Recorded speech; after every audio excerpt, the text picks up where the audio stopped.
Prithee come out of that fat room and lend me the hand of it to laugh at Where hast been, Hal? with 3 or 4 loggerheads amongst 3 or 4 score logsheads. I've sounded the very base string of humility. Sirrah, I am sworn brother to Alicia drawers, and can call them all by their christened names as Tom, Dick, and Francis. I take it already upon my salvation that though I be but the Prince of Wales, yet I am king of courtesy. Tell me flatly, I am no proud jack, like Falstaff, but a Corinthian, a lad of mettle, a good boy, by the Lord, so they call me. And when I am king of England, I shall command all the good lads in Eastcheap. They call drinking cheap, dying scarlet, and when you breathe in wearing, they cry hen, and bid you play it off. To conclude, I am so good a proficient in 1/4 of an hour that I can drink with any tinker in his own language during my life. I tell thee, Ned, thou hast lost much honour, thou that wert not with me in this sweet action. But, sweet Ned, to sweet him which name of Ned, I give thee this pennyworth of sugar, clapped even now in my hand by an underskinker, one that never spake other English to his life than 8 shillings and 6pence, and you are welcome with this shrill addition. And on, sir. Score a pint of bastard in the half-moon, or so, but, Ned, to drive away the time till Falstaff come, I prithee, do thou stand in some my room, while I question my puny drawer to what end he gave the shilling, and do thou never leave calling Francis, that this tale to me be nothing but anon. Step aside, and I'll show thee a precedent. Francis! Thou art perfect. Francis! Anon, sir. Look down to the pomegranate, Ralph. Come hither, Francis. My lord? How long hast thou to serve, Francis? Forsooth, 5 years, and as much as 2. Well, Francis! Anon, sir. 5 year, by Our Lady, a long lease for the clinking of pewter. But, Francis, darest thou be so valiant as to play the coward with thy endurance and show me a fair pair of heels and run from it? Oh, lord, sir, I'll be sworn upon all the books in England I could find in my Francis! Anon, sir. How old art thou, Francis? Let me see, about Michaelmas next I shall be. Francis! Anon, sir, pray stay a little, my lord. Nay, but hark you, Francis. For the sugar thou scarest me, give me a pennyworth, was it not? Oh, lord, I would have been too. I will give thee for it 1,000 pound. Ask me when thou wilt, and thou shalt have it. Francis! Anon. Anon, Francis. No, Francis, but tomorrow, Francis. Or Francis, o Thursday, or indeed, Francis, when thou wilt, but Francis. My lord? Wilt thou rob this leather jerkin, crystal button, not pated, agate ring, cute stocking, caddis garter, smooth tongue, Spanish powder? Oh, lord, sir, what do you mean? Why then, your brown bastard is your only drink. For look you, Francis, your white canvas doublet, well sully, in Barbary, sir, it cannot come to as much. What, sir? Francis! Away, you rogue! Dost thou not hear them call? Let them alone a while, and then open the door. Anon, sir. Sirrah, Falstaff, and the rest of the thieves are at the door. Shall we be merry? As merry as crickets, my lad. But hark ye, what cunning match have you made with this chest of the drawer? Come, what's the issue? I am now of all humours, and have showed themselves humours since the old days of good man. Add them to the pupil-age of this present 12 o'clock at midnight. What o'clock, Francis? Anon, sir. That ever this fellow should have fewer words than a parrot, and yet the son of a woman. His industry is upstairs and downstairs, his eloquence the parcel of a reckoning. I am not yet of Percy's mind, Hotspur of the North, he that kills me some 6 or 7 dozen of Scots at a breakfast, washes his hands and says to his wife, Fie upon this quiet life, I want work. Oh, my sweet Harry, says she, how many hast thou killed today? Give my roan horse a drench, says he, and answers, some 14. An hour after, a trifle. I prithee, call in Falstaff. I'll play Percy, and that damned Brown shall play damn Dame Mortimer his wife. Rivo, says the drunkard, call in Ribs, call in Tallow.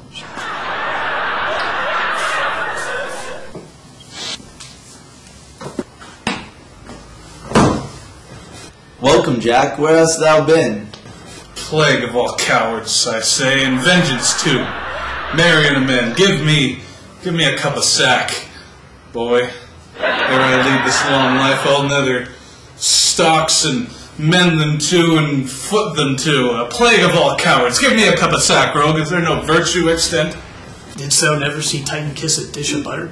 Pitiful-hearted Titan, that melted a sweet tale of the suns. If thou didst, then behold the compound. You rogue. Here's lime in this sack, too. There's nothing but roguery to be found in villainous men.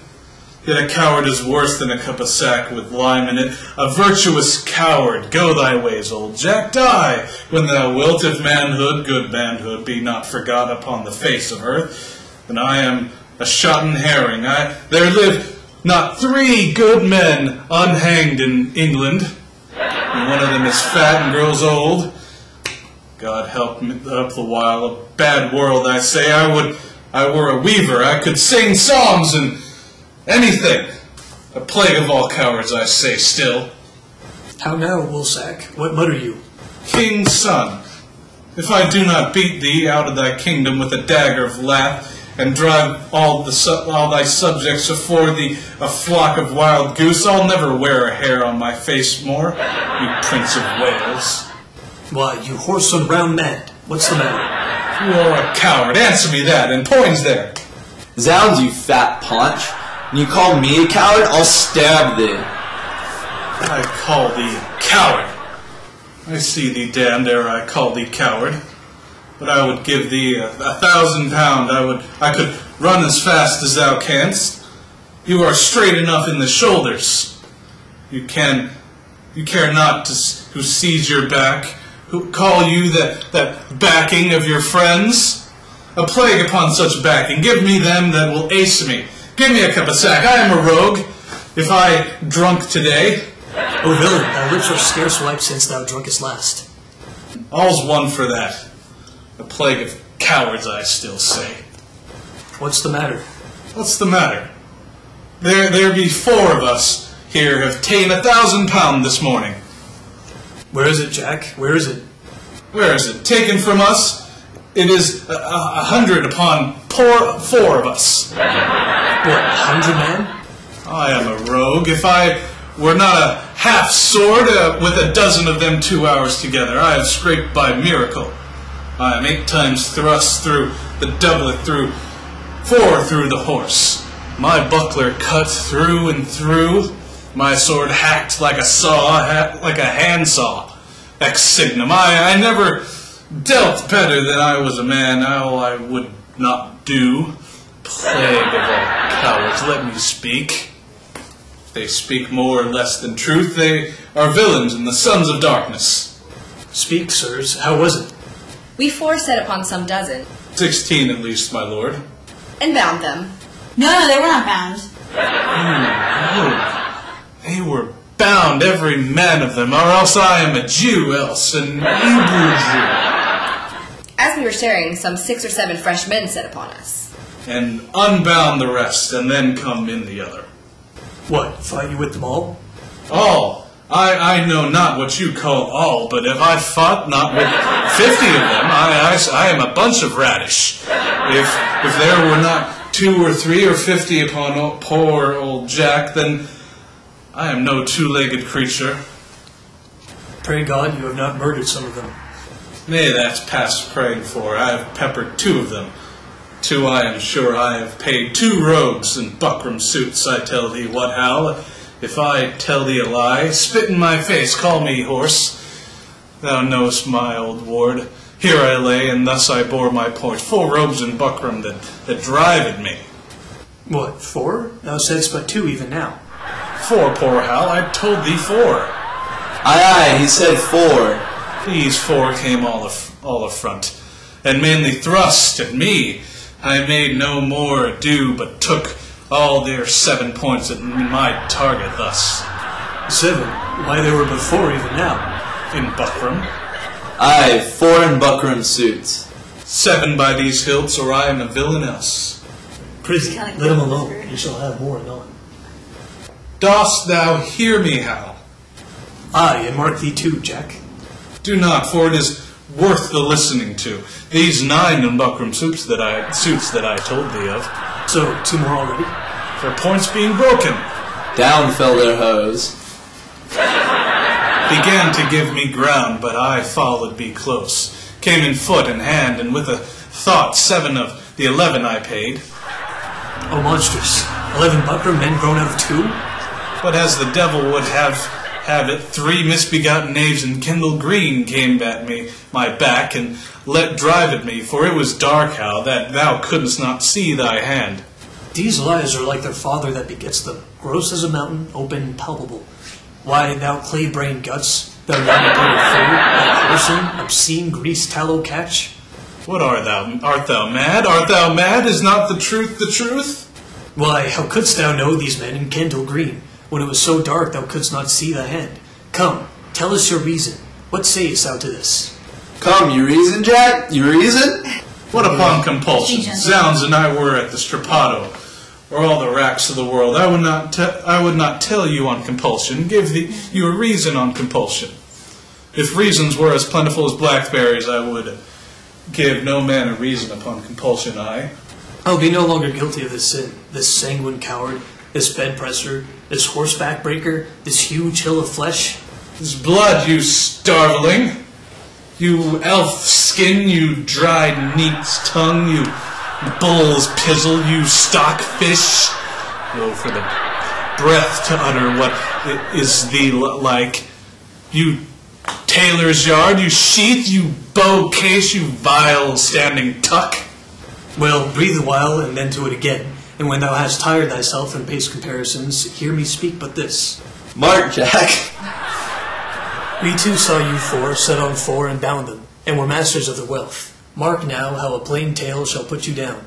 Then did we too set on you four, and with the word outfaced you from your prize. And have it, ye and can show if you here in the house, and Falstaff, you carried your guts away as nimbly, with as quick dexterity, and warred for mercy instead of run and roar, as ever I heard bull calf.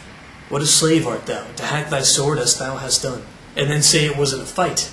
What trick, what device, what starting hole canst thou now find out to hide thee from this open and apparent shame? Come, let's hear, Jack. What trick hast thou now? Hast thou now? By the Lord, I knew ye as well as he that made ye. Why, hear you, my masters, was it for me to kill the heir apparent should I turn upon the true prince? Why, thou knowest I am as valiant as Hercules. But beware instinct, the lion will not touch the true prince. Instinct is a great matter. I was now a coward on instinct. I shall think the better of myself and thee during my life, for a valiant lion, and now for a true prince. But by the Lord, lads, I am glad you have the money.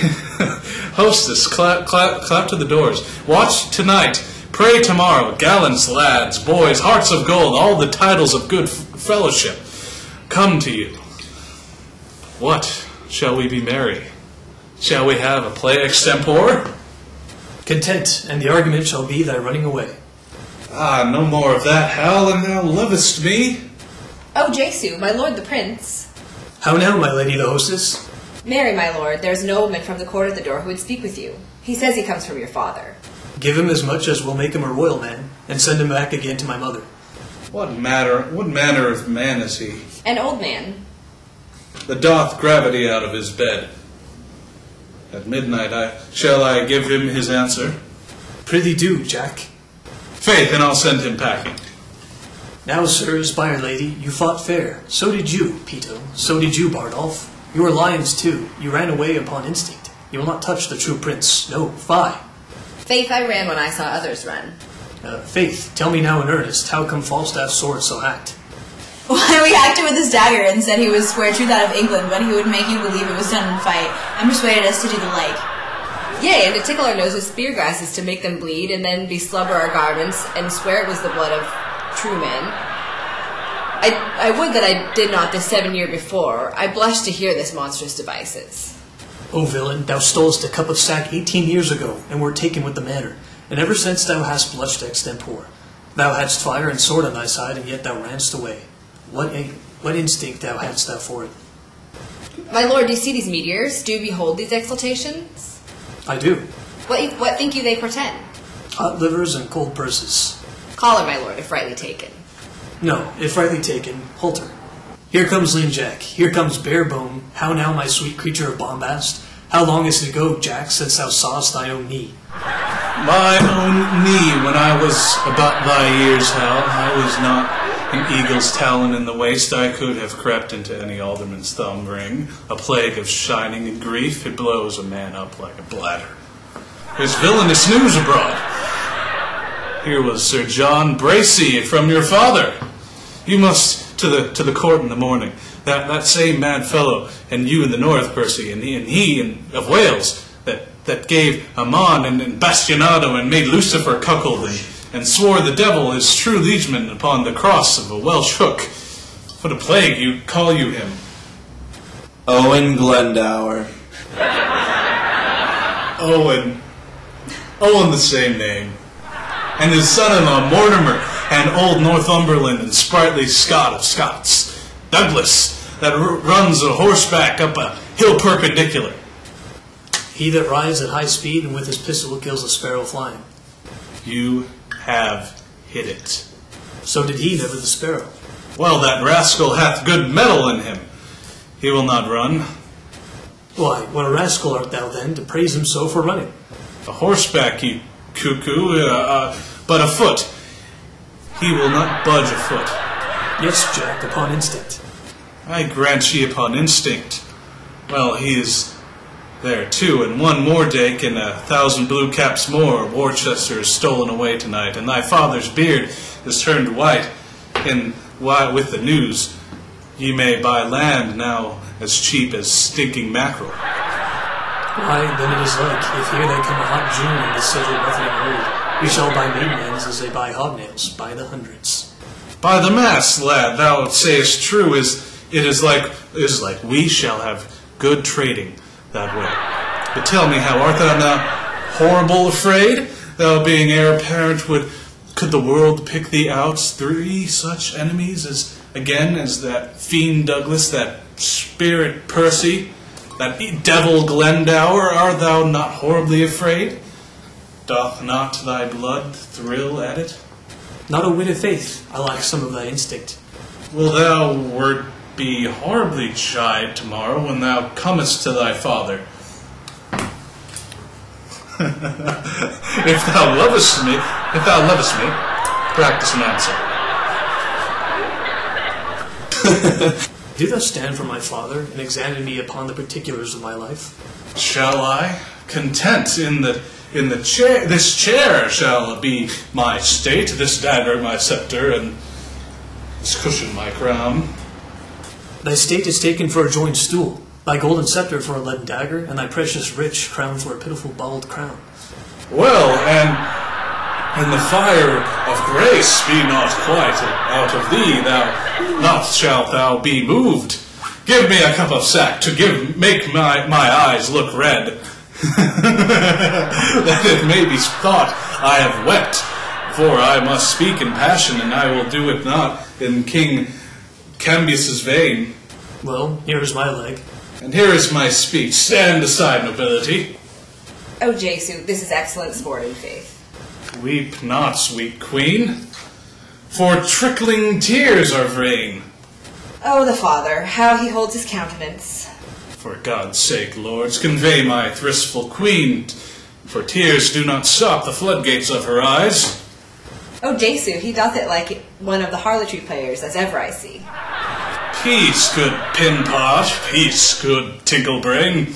Harry, I do not know, I not only marvel where thou spendest thy time, but also how thou art accompanied, for thou, the chamomile, the more that is trodden on the faster it grows, yet youth, the more it is wasted, the sooner it wears, that thou art my son.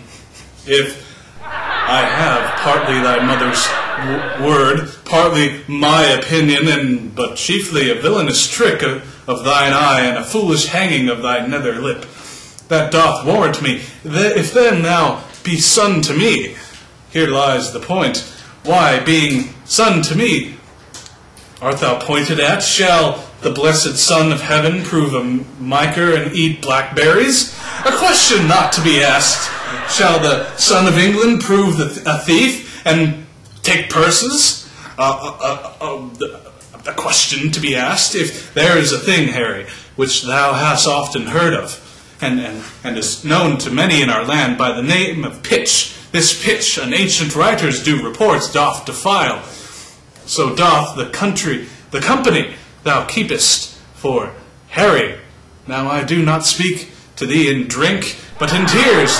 Now in passion, in pleasure, but in passion, not in words only, but in woes also.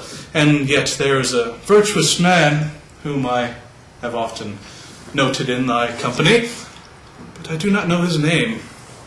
What manner of man, and it like to your majesty? A good portly man of faith, and a corpulent, but of a cheerful look, and a pleasing eye, and most noble carriage. And as I think his age some 50, and by a lady inclining to 60, and now I remember his name, is Falstaff. If that man should be lewdly given, he deceiveth me. For Harry, I see no virtue in his looks. If then the tree may be known by the fruit, as the fruit by the tree, then preemptorily speaking, there is virtue in that Falstaff. Him keep with the rest banish. And tell me now, thou naughty varlet, tell me, where hast thou been this month? Dost thou speak like a king? Do thou stand for me, and I'll play my father. Dispose me, if thou dost it half so gravely, so majestically, both in word and matter, hang me up by thy heels for a rabbit sucker of a portler's hair. Well, here I am set. Here I stand. Judge, my masters. Now, Harry, whence come you? My noble lord from Eastcheap. The complaints I hear of thee are grievous. His blood, my lord, they are false. Nay, I tickle thee, ye for a young prince, I, faith. Swearest thou, gracious boy, henceforth ne'er look on me. Thou art violently carried away from grace. There is a devil haunts thee in the likeness of an old fat man. A timid man in thy comparison. Why dost thou converse with the trunk of humours, that being but hutch of beastliness, thou swollen parcel of dropsies, and huge bombard of sack, that stuffed cloak bag of guts, that roasted landing tree ox with a pudding in his belly, that reverend vice, that grey iniquity, that father ruffian, that vanity in years, wherein is he good but to taste sack and drink it? Wherein neat and cleanly, but to carve the cup came on me? Wherein cunning but in craft? Wherein crafty but in villainy? Wherein villainous but in all things? Wherein worthy but in nothing? I would your grace would take me with you. Whom means your grace? That villainous abominable misleader of youth, Falstaff, that old white-bearded Satan. My lord, the man I know. I know thou dost. But to say I know more harm in him than in myself, were to say more than I know, that he is old, the more the pity his white hairs do witness it, but that he is saving your reverence, a whoremaster that I utterly deny. If sack and sugar be fault, God help the wicked. If it be to old and merry be a sin, then many an old host that I know is damned. If to be fat is to be hated, then Pharaoh's lean kine are to be loved. No, my good lord, banish Peto, banish Bardolph, banish Poynd. But for sweet Jack Falstaff, be kind Jack Falstaff, true Jack Falstaff, valiant Jack Falstaff, and therefore more valiant, being as he is old Jack Falstaff. Banish him not, thy Harry's company. Banish not him, thy Harry's company. Banish plump Jack, and banish all the world. I will. Oh, my lord, the sheriff with the most monstrous watch is at the door. Out, you rogue, play out the play. I have much to say on behalf of Falstaff. Oh, Jesu, my lord. Hi, the devil rides upon a fiddlestick. What's the matter? The sheriff and the watch are at the door. They are come to search the house. Shall I let them in? Dost thou hear, Hal? Never call a true piece of gold a counterfeit. Thou art essentially mad, without seeming so. And thou a naughty coward, without instinct. I deny your major if you will deny the sheriff, so if not, let him enter. If I become not a cart, as well as another man, a plague on my bringing up, I hope I shall as soon be strangled with halter as another. Go hide thee behind your ass. The rest walk up above. Now, my masters, for a true face and good conscience. Both which I have had, but their date is out, and therefore I hide.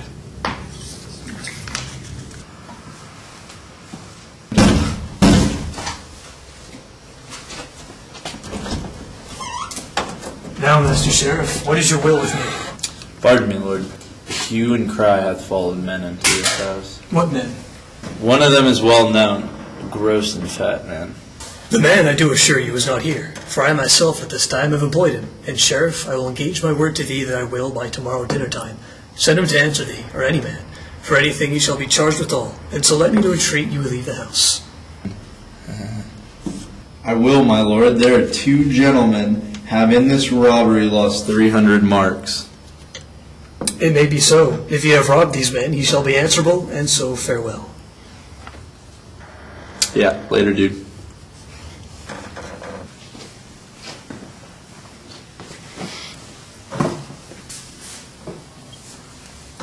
This oily rascal is known as well as Paul's. Go, call him forth.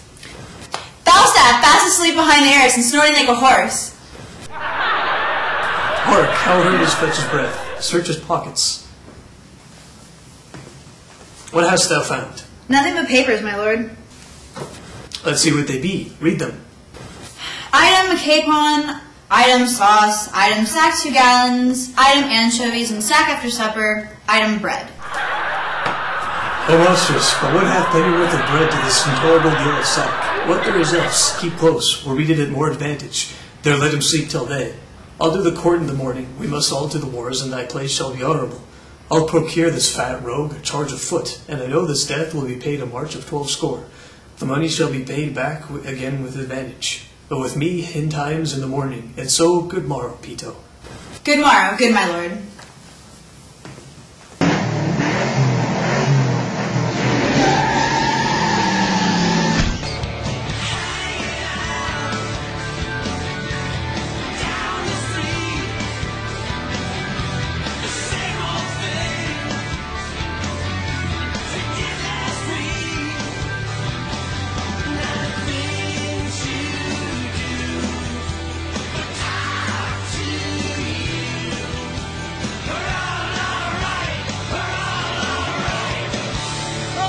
Got